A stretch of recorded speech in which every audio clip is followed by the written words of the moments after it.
Guna menjaga kebugaran pemirsa, PAL TV menggelar senam bersama yang diikuti oleh seluruh karyawan. Selain itu juga PAL TV melaksanakan Jumat Barokah dengan mengunjungi panti asuhan yang ada di Kota Palembang. Untuk menjaga kebugaran seluruh karyawan, PAL TV menggelar acara senam pagi bersama yang rutin digelar setiap bulannya. GM PAL TV Sri Febriandi mengatakan, senam pagi merupakan kegiatan rutin di setiap bulannya. Meski hujan, karyawan tetap antusias untuk mengikuti senam pagi ini.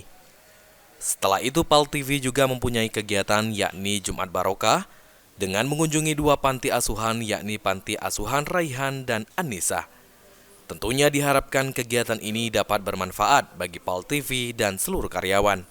Dengan kegiatan hari ini seperti apa dari PAL TV?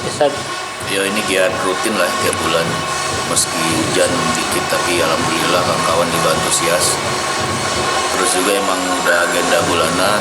Setelah kita dari semalam kita udah pengajian, malam pagi ini kita Jumat, setelah ini kita bakal Jumat Barokah.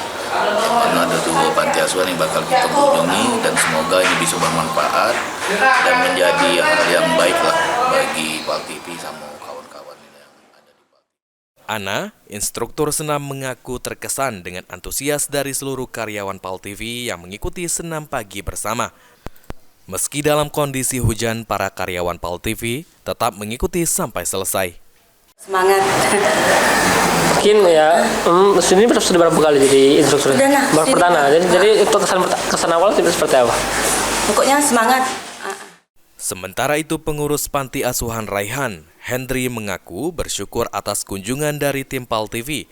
Kemudian bantuan yang diberikan akan digunakan untuk kebutuhan sekolah dan konsumsi. Untuk PAL TV diharapkan semakin maju dan dapat memberikan bantuan ke panti asuhan lainnya.